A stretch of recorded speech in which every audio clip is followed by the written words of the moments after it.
Paz do Senhor, irmãos, aqui quem vos fala mais uma vez é o irmão Jusceliano. Estou gravando mais um vídeo aí para o nosso canal, então vai lá, se inscreve no canal, deixa o seu like e no final do vídeo deixa o seu comentário para dizer o que você achou desse assunto. O assunto de hoje é um assunto rápido, eu venho trazer uma resposta de uma pergunta que surgiu no final de uma escola bíblica dominical, onde uma adolescente me perguntou o seguinte: pastor, existe salvação fora da igreja? E aí? Existe salvação fora da igreja? Para que a gente possa explicar essa questão, a gente teria que entender o que é a igreja como uma instituição e o que é a igreja como um organismo. Nós vamos usar a Bíblia para algumas respostas dentro desta pergunta. Primeiro, em Isaías 43:11, Deus está dizendo da seguinte forma: eu sou o Senhor e fora de mim não há Salvador. Já ali Deus mostra para o povo que quem salva o povo é Deus e não o templo que eles haviam construído. Tanto é que em um dos profetas Deus usa para repreender o povo, porque o povo está tão confiante usando o templo como um amuleto, que Deus usa o profeta para dizer que ele pode até destruir, aquele templo onde o nome dele está, para o povo entender que não é o templo, mas Deus que está no templo que é capaz de salvar o povo. Já no Novo Testamento, você escuta Jesus dizendo em João 14:6, se não me falha a memória: eu sou o caminho, a verdade e a vida, e ninguém vai ao Pai a não ser por mim. Então Jesus está acima da igreja. A igreja não completa Jesus, ao contrário, Jesus preenche a igreja.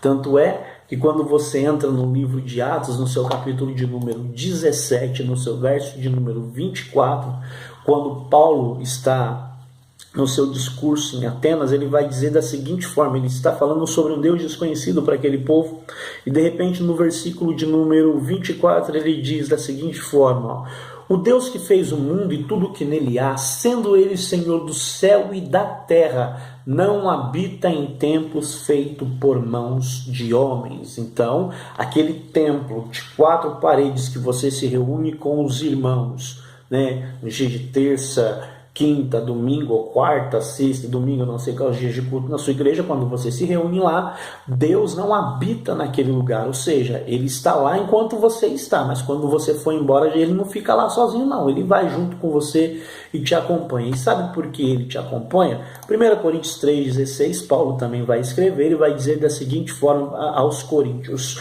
não sabeis vós que sois o santuário, ou em algumas traduções o templo, ou em outras traduções a igreja de Deus, e que o Espírito de Deus habita em vós? Então nós somos a igreja de Deus, nós somos o templo do Espírito Santo. Então, quando se fala de igreja, instituição, de templos feitos por mãos de homem, esta igreja não tem o poder de salvar ninguém. Então existe salvação fora das 4 paredes da igreja. Tanto é que na maioria dos milagres que Jesus operou, Jesus não operou milagres dentro do templo, dentro da igreja. Jesus estava no meio da multidão, no meio da rua.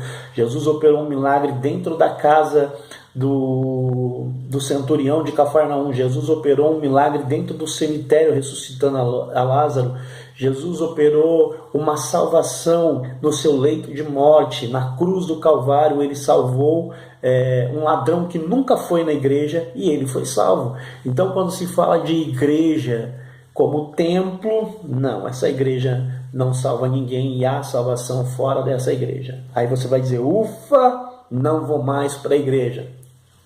A igreja tem a sua importância também.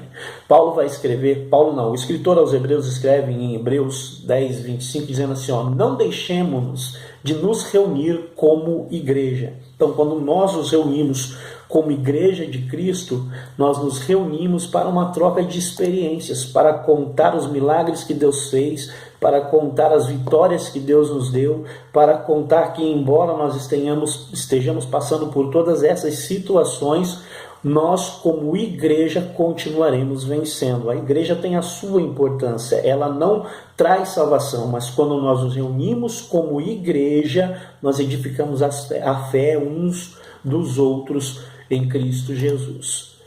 E para terminar, olha o que a Bíblia vai dizer no livro de Colossenses, capítulo 3, o verso 16. A palavra de Cristo habite em vós ricamente em toda a sabedoria.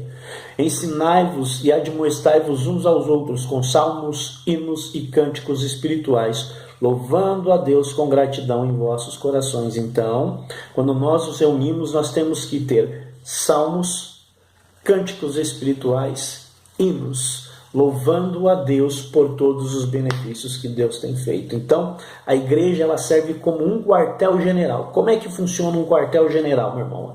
Para aqueles que serviram um quartel, que têm uma experiência militar, funciona assim. Numa época de guerra, é formado um acampamento, um quartel-general, para uma base, para uma unidade, e a unidade vai para a guerra. Quando eles vão para a guerra no seu campo de batalha, infelizmente tem-se muitas perdas, né? Mas aqueles que conseguem voltar depois que são substituídos por outra unidade, eles voltam para esse acampamento, ali eles vão ter um momento de refrigério, eles vão tomar água, eles vão tomar um banho, eles vão se alimentar novamente, eles vão ter as suas feridas sendo tratadas, para que eles possam depois, mais uma vez, aqueles que ainda estão bem, voltarem para o campo de guerra. Então a igreja é esse quartel-general, onde quando nós nos reunimos como igreja de Cristo Jesus, nós venhamos trocar essas experiências e crescer na fé em Cristo. Mas a salvação não vem de nenhuma placa de igreja, a salvação vem de Cristo Jesus, nosso Senhor. Bom, é só uma resposta para uma amiga, uma adolescente que fez essa pergunta. Tomara que essa resposta também edifique a sua fé e que não haja dúvida que nenhuma placa, absolutamente nenhuma tradição salva. Quem salva é Cristo Jesus. Forte abraço, fiquem com Deus, deixa lá o seu comentário, se inscreve no canal, não esquece do like. Forte abraço, fiquem com Deus.